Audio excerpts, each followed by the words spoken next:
मेरा नाम शेखर वांगणकर है। शिवसेना का कॉर्पोरेटर हूँ, वार्ड नंबर 95 खिरवाड़ी। आज ये हल्ला बोल मार्च निकाला जा रहा है, क्या पर्पज है इसका? जैसे सभी को पता है कि एक बार दो बार गलतियाँ होती है, जब भी बार बार गलतियाँ होती है तो इसके खिलाफ आवाज़ उठाना बहुत ज़रूरी है। बार बार अगर आप छत्रपति शिवाजी महाराज के खिलाफ में बोलोगे, उनको नीचा दिखा के बोलोगे, जैसा हम उनको बोलते समय छत्रपति शिवाजी महाराज बोलते, हम उनको सिर्फ शिवाजी ऐसे नाम नहीं लेते। ये बार बार बीजेपी का षड्यंत्र है, क्योंकि इस देश में महंगाई, बेरोजगारी बड़े पैमाने पे बढ़ी हुई है और इसके तरफ से लोगों का ध्यान हटाने के लिए ये कुछ ना कुछ ये लोग कंट्रोवर्सी कर रहे हैं।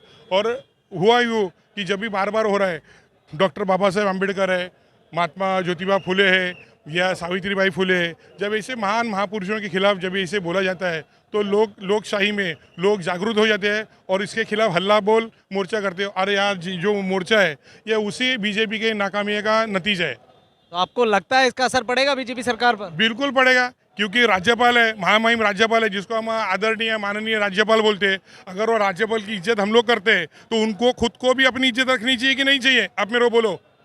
क्या लगता है 27 सालों के करीब आपका कब्जा था बीएमसी पर, इस बार भी रहेगा?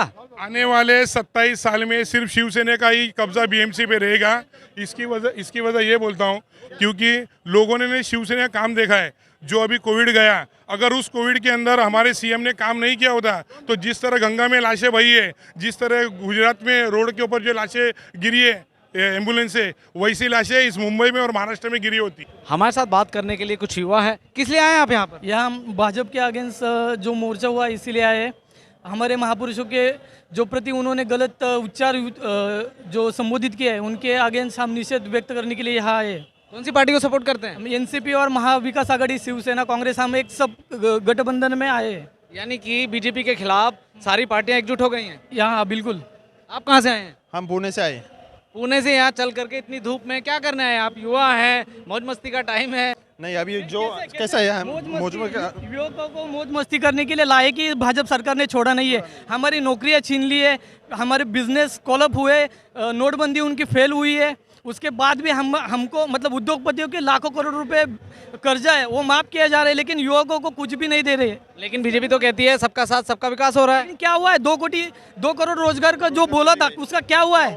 महाराष्ट्र से 2 उद्योग सारे गुजरात चले जा रहे, महाराष्ट्र के युवा बेरोजगार हो रहे, उनके ऊपर कोई ध्यान नहीं दे रहे। मतलब जितने उद्योग, बड़ी बड़ी कंपनियां महाराष्ट्र में आनी थी उनको अलग शिफ्ट कर दिया गया है। अलग शिफ्ट करे। गुजरात इलेक्शन को देख के उन्होंने यहाँ पे 50 को के जो गुवाहाटी चले गए थे हमारे यहाँ के कुछ गद्दार लोग, उनके साथी से गुजरात में अभी सरकार बनाया है। महाराष्ट्र युवकों को क्या दिया है? आपका नाम क्या है? शाम। शाम, ये बताइए यहाँ पर कांग्रेस, एनसीपी, शिवसेना जो उद्धव साहब की है और आपका समाजवादी पार्टी, सभी पार्टी एकजुट है, तो क्या लगता है इसका असर पड़ेगा बीजेपी सरकार पर? पड़ेगा, पड़ने वाला है। लगता तो नहीं, दिखता तो नहीं है। पड़ने वाला है सर। 2024 में इसका आप खुद ही रिजल्ट देखोगे। आप यूपी का इलेक्शन आप देखो, आप ही सबसे तेज तर्रार दिख रहे हैं, आप ही बताइए। अब बिल्कुल पड़ेगा महाराष्ट्र में। अभी यूपी का इलेक्शन देखा, अगर मायावती ने जो अखिलेश जी का साथ दिया होता तो बीजेपी वहाँ कतई नहीं आती। लेकिन पिछली बार दिया था ना, क्या हुआ? लेकिन आपका पिछली बार जो गया, अभी जो विरोधी पार्टी है देश की सब एकजुट लड़ेंगे तभी बीजेपी का हार मुमकिन है, अदरवाइज नहीं। लेकिन आपको ये लगता है कि सारे युवा को एक साथ मिलकर बीजेपी के अगेंस्ट खड़ा होना होगा? बराबर, सही बात है। इसीलिए तो हम पूरा महाराष्ट्र से यहाँ आए चल के। क्या करने आए आप यहाँ पर? हम लोग राज्यपाल को हटाने का मोर्चे में आए हैं। क्या किया है ऐसा उन्होंने? ऐसा क्या कर दिया है जो इतना बड़ा धरना चल रहा है? महाराष्ट्र के लिए खतरा है। जो राज्यपाल है ना, वो महाराष्ट्र के लिए खतरा है। अपना शिवाजी महाराज का अपमान किया है। ये सब हम लोग नहीं। कहाँ से आए हैं? साइंस से आए। साइंस आए। आपका नाम क्या है? मेरा नाम मोहम्मद तौहीद। आप किसको समर्थन करने के लिए आए हैं? हम उदय जी ठाकरे को सपोर्ट करने आए।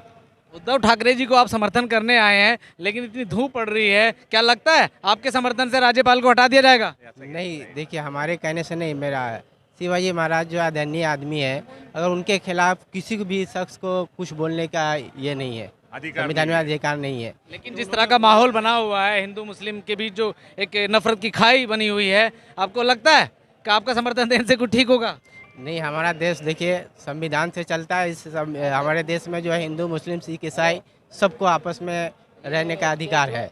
आपका नाम क्या है? मेरा नाम प्रशांत प्रधान है। कहाँ से आए हैं? मैं कुर्ला से आया हूँ। तो आप किस पार्टी को समर्थन करने आए हैं? महाविकास पार्टी को। महाविकास अघाड़ी की पार्टी को। तो आपकी जो पार्टी है उद्धव जी की शिवसेना, आप उससे हैं, लेकिन इसी बीजेपी के साथ में अब से कुछ समय पहले सरकार चलाई है। चलाई थी, लेकिन उन्होंने गद्दारी की बीजेपी ने। लेकिन बीजेपी तो बोलती है कि आपने गद्दारी की। हाँ, ये तो आप लोग जानते हो किसने की है वो। आप लोग जानते हो जब किसने की है। तो यहाँ जो मोर्चा आपको दिख रहा है आज, और जितने लाखों के तादाद में लोग आए हुए हैं, किस लिए आए हुए हैं? कांग्रेस, राष्ट्रवादी, शिवसेना जो है क्या उनके समर्थन में आई है। उद्धव जी से, शरद पवार जी से, क्या नाना पटोले जी जो कांग्रेस, सोनिया गांधी, इनके साथ उन्होंने गद्दारी की हुई है। आपकी प्रमुख मांगे क्या हैं? प्रमुख मांगे यानी शेतकरी का, और प्रमुख मांगे बोले तो जो बड़े बड़े महापुरुषों का जो अपमान हो रहा है वो, और राज्यपाल जो कर रहे हैं उनको जल्द से जल्द यहाँ कुर्सी पे से हटाया जाए। आपका नाम क्या है? मंजूवीर कहाँ से आई हैं? सायंस से। किसे सपोर्ट करने आए हैं यहाँ पर? हम माननीय उद्धव साहब ठाकरे इनको सपोर्ट कर रहे हैं। अभी दोपहर हो रही है, धूप पड़ रही है, आपको नहीं लगता कि आपको घर पे होना चाहिए था, बच्चों के लिए खाना बनाना चाहिए था? जहाँ अन्याय है वहाँ हम आवाज उठाएंगे। चाहे कुछ हो जाए।